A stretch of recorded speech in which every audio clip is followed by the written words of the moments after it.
We're talking with Thomas Donohoe, CEO of Level Agency, to discuss some things going on here with Facebook.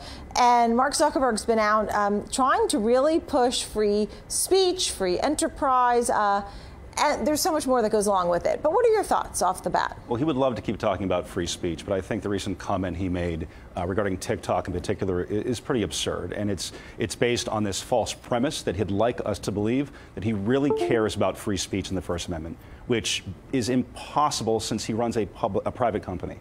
And so when people start talking about free speech, yet they run a private company, you know, look, if you and I like posting cat photos and Mark Zuckerberg doesn't like cats, he could ban cat photos. You know, it's all fun and games until he gives, you know, neo-Nazis 1.5 billion users per day to speak to. So I think it's a little disingenuous. You think so? I mean, he certainly has a mixed track record when it comes to some of these statements in Washington that he's made. This one in particular was in Georgetown, but he talked about the fact that they even considered banning political ads, but they're not going to do that. I mean, that we don't allow voter suppression, defends free speech amid calls for tighter controls. But he does say that, you know, he does need some more oversight, and that they are, in fact, establishing an oversight board for people to appeal content decisions. Sure. So you don't feel like he's doing the right thing at all? You just don't believe in this guy at all?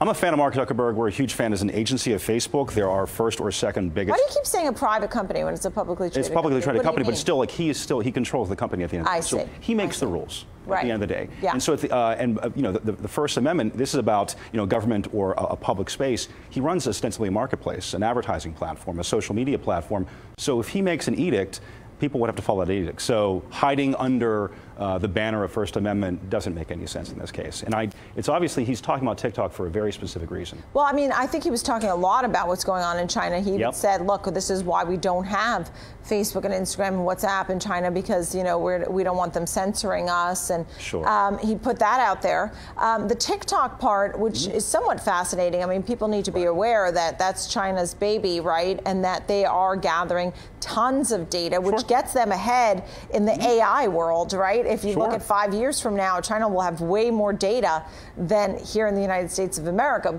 because of what they do with things like TikTok. Sure. I mean, look, it's a Chinese company, which obviously has inherent risks. But keep in mind, TikTok, I think, has 1 out of 8 18 to 24-year-olds using their platform. There's a reason why Mark Zuckerberg really cares about TikTok and would take an opportunity to possibly dissuade people from thinking highly of that platform. Look, Facebook's user base at that age group isn't growing nearly as quickly. They've got, what, 500 million active users, TikTok does. So he sees them, I believe, as one of his biggest, if not biggest, competitors. So we talk about the digital ad space. I mean, Facebook and Google really steal it all, right? I mean, that's basically what you're thinking. They represent. Does that continue? Does that continue? They represent today about 60% of the U.S. market.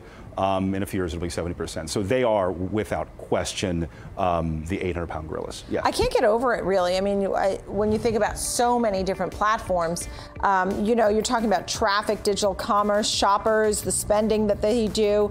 These are some of the things that they look at for digital ad spending, and the advertisers keep running to Google and Facebook. So when you talk about these stocks, I mean, I think about other great companies. These are it. Yeah, everyone else, to a lesser extent, LinkedIn and Microsoft and Bing, but Facebook and Google are by far the recipients of the U.S. and global ad spend. So if the U.S. economy and consumers are spending more online, Google and Facebook are going to receive the greatest benefit by far. Right. You know, it was funny. I was looking at Microsoft. You just mentioned Microsoft. You know, Morgan Stanley did some surveys, and they've kept their overweight on Microsoft, and saying that, you know, the executives like what they're using with the hybrid cloud for Microsoft, in fact, using it more than other things such as Amazon Web Services. So it's been a winner. Earnings are next week. What are your thoughts on Microsoft? I mean, you know, so far so good. I like their portfolio. So Bing and the LinkedIn acquisition, LinkedIn continues to do a decent but not amazing job. By comparison, let's say Q3, Google will do about 39, 40 billion in revenue. Facebook should do about 18 and a half. People think high 17s, I think a little more. LinkedIn's probably going to do about $1.5 billion. So they're still They're still a distant third, but that's an important piece of Microsoft's portfolio that's doing quite well. So when you talk about the competition, where, what about some of the other players? Where's the strength? So you think Facebook and Google, yes, are pretty great, right? And Microsoft. What about buying stocks? Do you do any recommendations or anything like that, or not really, right? I have personal recommendations. So here's what I don't like. Okay. I'm fascinated when people in 2019 are enamored with Snapchat. When you have a platform that has very, very good competitors where they're still losing, I think their recent was Q2 was 65% loss net profit. So I mean, they're losing money.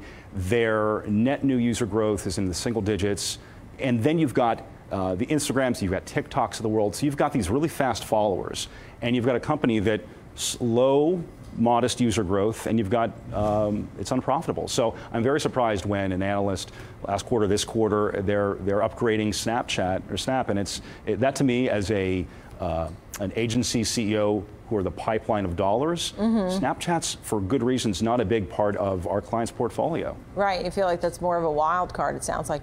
Just to get back to your thoughts on Mark Zuckerberg, I mean, you wouldn't recommend them censoring what's out there. I mean, what's wrong with his message? If you were his public relations person, what would you, I mean, what's wrong with him saying, I go for free speech and free enterprise and we're not censoring? What would you, if you were his advisor, what would you tell him? It sounds so good. It does to sound wave good. the banner of free speech, and it's all fun and games until you've got Nazis on Facebook being allowed to advertise. So I think there's a really thick line, not a thin line, between saying we're a marketplace, free speech is important, and having an ethical obligation to curtailing some things that 99% of the population would think is a third rail. And I think there's an ethical obligation, maybe not a business obligation, because again, free speech kind of means more profit for him. But I think there's an ethical obligation. But then again, that's ethics, not business. I understand. Good point. Thomas Donohoe, great to see you. CEO of Level Agency. Thanks for joining us on the show.